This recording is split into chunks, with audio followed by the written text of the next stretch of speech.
Speaker recognizes Representative Thompson. Thank you, Madam Speaker. Permission to speak to the entire package. So ordered.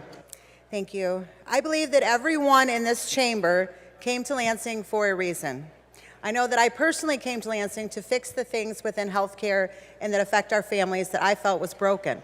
I often tell the people back in my district, I'm no one special. I'm just a mom, a grandmother, and a nurse. In saying that, I stand before you today in support of much-needed legislation that will finally make the state of Michigan a next-of-kin state. I have been very passionate about this legislation because it has affected me personally. I want to thank my colleague from the 21st District for her work and also my colleague for her partnership from the 76th District. Madam Speaker, imagine if you were told that your father only had a few days to live, possibly 3, and you needed to go to court to get guardianship of him to make those decisions for him. That happened to me. 2 years ago, as a legislator and as a nurse, I got the phone call that my father was given a few days to live and he was in Kentucky. When I went to Kentucky to check on his condition and see what was going on, I found out that he had a heart attack, had a hole in his heart, and he was given 10 days to live.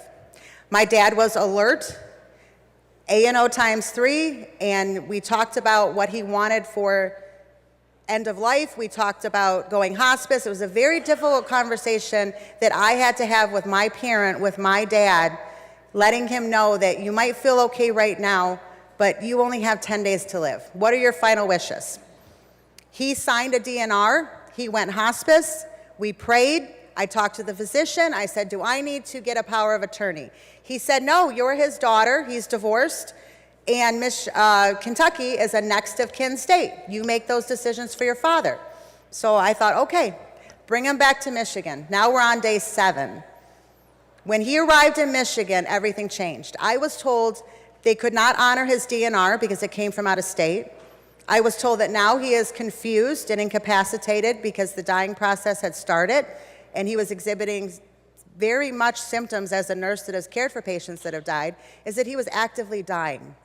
He was semi-comatose, his eyes were fixated open, he had terminal irritation, and he was modeling, and I knew he had a few days, and they said, you can't make decisions for him. You have to go to court and get guardianship. And I said, you gotta be kidding me, this can't be real. It was very much real. The nurses, they were heartbroken. The director of nursing was heartbroken. The physicians were heartbroken. Everyone understood that there was no reason why I should not be able to make those decisions for my father.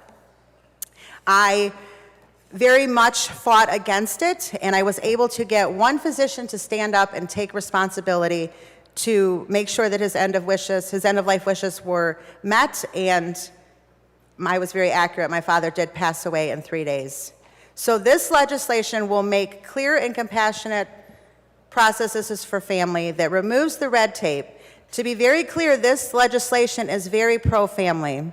Everyone assumes that what they say on TV is what happens, but it's not. If you do not have a durable power of attorney in place, Michigan does not recognize your spouse, your child, your sibling.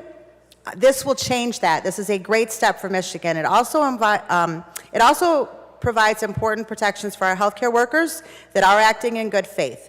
Most importantly of all things, it spares our families from needless court battles. We want to make sure that Michigan stays a pro-family and a less bureaucracy state. Let me be clear, though, that this does not override a durable power of attorney. When someone has already made those arrangements, their wishes will always come first.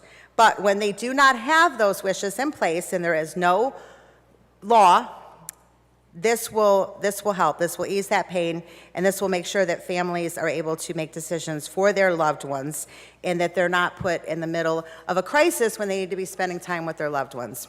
By passing this legislation, we're saying that Michigan puts families first.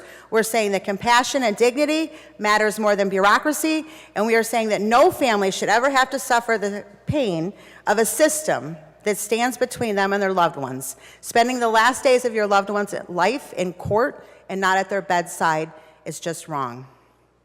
I urge my colleagues to join me in supporting this bill. Families have suffered enough under this old law. And I know that if my father were here today, he would say, Jamie Dawn, he's from Kentucky, everyone goes by two names in Kentucky. He would say, Jamie Dawn, little girl, you would never stop and you never listen to no. And if I didn't not listen to no, I wouldn't be standing here in this amazing chamber and being able to fight for families that I know have experienced the same thing that I do. So this is for my father. I love you, and I hope that everyone supports this legislation for our families. Thank you.